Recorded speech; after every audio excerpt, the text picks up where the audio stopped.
Mengamuk karena dikatakan ODGJ, seorang mama nekat menyiram anggota polisi dengan bensin di Polres Sragen.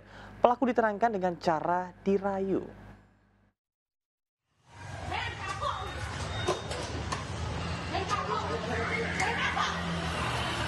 Kasus penyiraman bensin terhadap anggota polisi di Mapolres Sragen mendapatkan sorotan publik.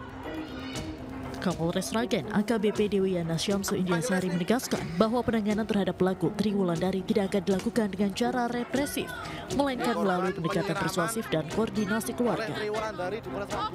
Kapolres Dewiyana menyebut langkah ini diambil karena mempertimbangkan kondisi kejiwaan serta latar belakang pelaku. Kapolres mengonfirmasi bahwa cairan yang disiramkan ke Bribka Johan adalah bahan bakar minyak. Meski sempat terkena bagian mata, Bribka Johan telah mendapatkan perawatan medis dan visum. Diketahui aksi nekat Tri Wulandari merupakan buntut dari aduan yang ia sampaikan ke Polres Sragen pada akhir 2024. Penyidik sebenarnya telah 2 kali mengundangnya untuk klarifikasi, namun ia tidak hadir dan hingga akhirnya insiden penyiraman itu terjadi. Dari Sragen, Jawa Tengah, Joko Piroso, iNews melaporkan. Informasi kriminal pemirsa, gara-gara kesal kerap dihina, sepasang lansia hilang nyawa dibunuh oleh keponakannya di Purbalingga, Jawa Tengah. Pelaku juga melukai 2 korban lain menggunakan parang.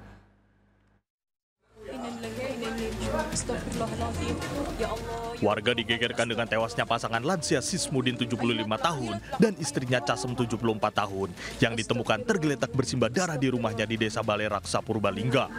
Korban tewas dianiaya keponakannya, Muhammad Alan 23 tahun menggunakan parang. Pelaku juga membacok 2 korban lain yang masih kerabat, namun keduanya berhasil selamat dan terluka di tangan. Dari hasil pemeriksaan, pelaku dendam terhadap 2 korban karena sering merundung pelaku. Pelaku juga diduga mengalami gangguan jiwa dan masih menjalani pengobatan jalan. Setelah diotopsi, 2 korban meninggal langsung dimakamkan. Sementara polisi masih menunggu hasil observasi dari rumah sakit serta berkoordinasi dengan kejaksaan dan pengadilan. Dari Purbalingga, Jawa Tengah, Catur Edi Purwanto, iNews melaporkan. Tentara Israel menyergap rombongan kapal kemanusiaan Gaza Global Sumut Flotilla di titik 131 km menuju pesisir jalur Gaza. 3 kapal dikonfirmasi ditangkap dengan ratusan aktivis di dalamnya, termasuk Greta Thunberg.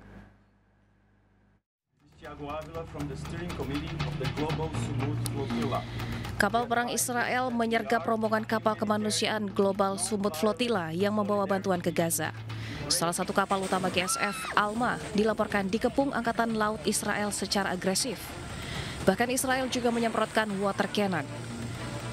Penyergapan dilakukan di 131 km menuju pesisir jalur Gaza.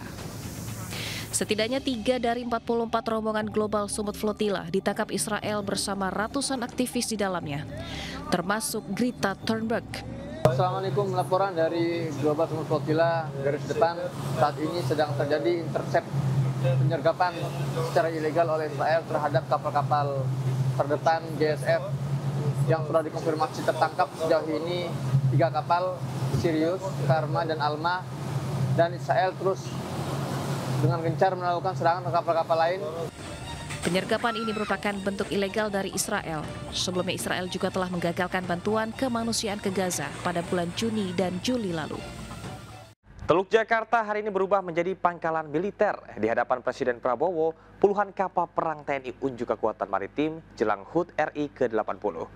Presiden Prabowo tiba di Teluk Jakarta pagi tadi untuk menyaksikan kapal markas KRI Dr. Rajiman Weddiodiningrat 992. Dipimpin kapal perang terbesar di Asia Tenggara, yaitu KRI Brawijaya 320. TNI AL memamerkan pasukan khusus laut dan 41 unsur kapal perang. Ikut serta dalam atraksi kapal dari kedinasan lain seperti Bakamla, Basarnas, dan Polairut. Dalam atraksi ini, TNI AL juga memamerkan kekuatan tembakan meriam dari sejumlah armada kapal perang.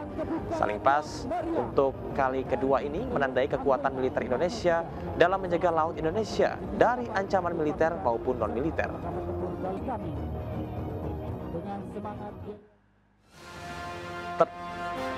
Terpapar radioaktif berbahaya, akses ke kampung Kedung Ban, Tangerang, Banten dijaga ketat.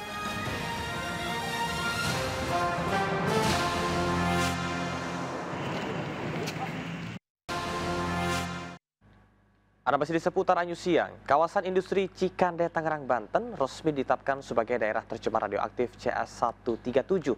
Kini akses keluar masuk kendaraan dan barang diawasi ketat oleh tim gabungan. Limbah radioaktif berbahaya seberat 700 kg ditemukan di sebuah lapak limbah milik warga di Kampung Kedungban, Tangerang, Banten. Hasil pemeriksaan dosimeter menunjukkan tingkat radiasi radioaktif cesium-37 cukup tinggi dan berpotensi membahayakan masyarakat sekitar. Menteri Lingkungan Hidup yang mendatangi salah satu lokasi langsung meminta BRIN untuk memindahkan benda yang terpapar radiasi radioaktif ke sebuah gudang milik salah satu perusahaan teknologi. Saat ini ada 10 titik cemaran radioaktif dengan kekuatan berbeda-beda di sekitar kawasan industri modern Cikande. Sejauh ini baru 2 lokasi yang selesai didekontaminasi. Sementara itu, akses keluar masuk kendaraan dan barang dibatasi. Semua yang melalui lokasi tercemar radioaktif diperiksa menggunakan Radiation Portal Monitoring atau RPM. Dari Serang, Banten, Mahesa Apriandi, iNews melaporkan. Tawuran remaja makin meresahkan, bahkan kini saling serang dengan airsoft gun. Tetaplah di seputar Anyu Siang.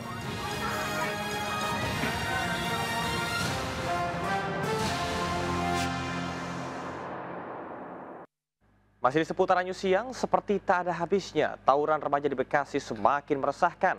Bahkan kini menggunakan airsoft gun.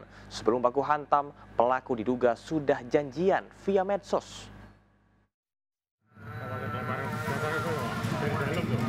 Dalam video amatir yang direkam oleh warga, 2 kelompok remaja saling serang dengan menggunakan senjata tajam dan airsoft gun di Jalan Ahmad Junaidi, Setia Asih, Tarumajaya, Bekasi. Aksi ini tanpa ada permasalahan yang jelas. Para pelaku telah berjanjian melalui media sosial. Tawuran 2 kelompok remaja terhenti setelah sekelompok remaja melarikan diri ke dalam permukiman warga. Aksi tawuran ini membuat warga resah karena para pelaku berlarian ke permukiman warga. Dari Bekasi, Jawa Barat, Ahmad Johari Lutfi, iNews melaporkan. Tak terima rekannya dianiaya keamanan pabrik saat menggelar unjuk rasa, belasan karyawan melakukan serangan balik hingga kericuhan terjadi di Cianjur, Jawa Barat. Polisi sempat kewalahan melerai kericuhan.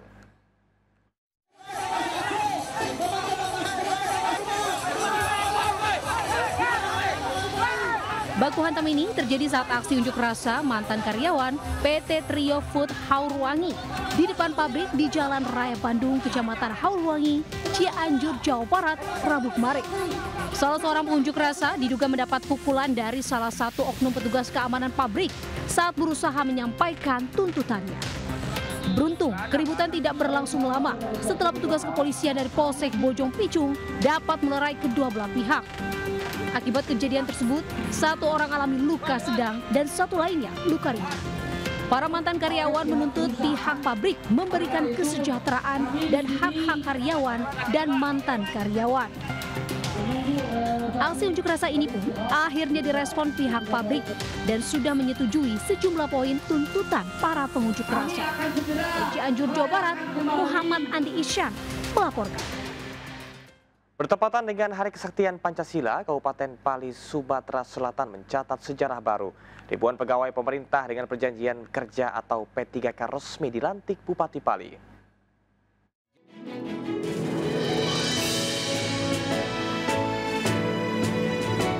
Sebanyak 1.469 pegawai pemerintah dengan perjanjian kerja atau P3K yang terdiri dari berbagai instansi di pemerintah Kabupaten Pali dilantik di lapangan Gelora 10 November, Komplek Pertamina Pendopo. Suasana haru dan bahagia dirasakan oleh ribuan peserta setelah pengabdian dan penantian panjang terbayar lunas. Disaksikan tamu undangan dan para keluarga, sumpah janji pelantikan yang dipimpin langsung Bupati Pali menggema di bumi Serepat Serasan. Pemerintah Kabupaten Pali dengan hadirnya P3K yang baru ini dapat membantu pengoptimalan pelayanan kepada masyarakat dan membantu meningkatkan kinerja di pemerintahan Kabupaten Pali. Usai pelantikan P3 ini diharapkan pelayanan dan peningkatan sumber daya manusia semakin pesat sehingga tercapai Pali sejahtera menuju Indonesia emas. Dari Kabupaten Pali, Sumatera Selatan, Bisrun Silvana, iNews melaporkan. Kami akhiri jumpa kita pada siang hari ini. Saya Camar Haenda bersama tim yang bertugas. Tetap semangat dan sampai jumpa.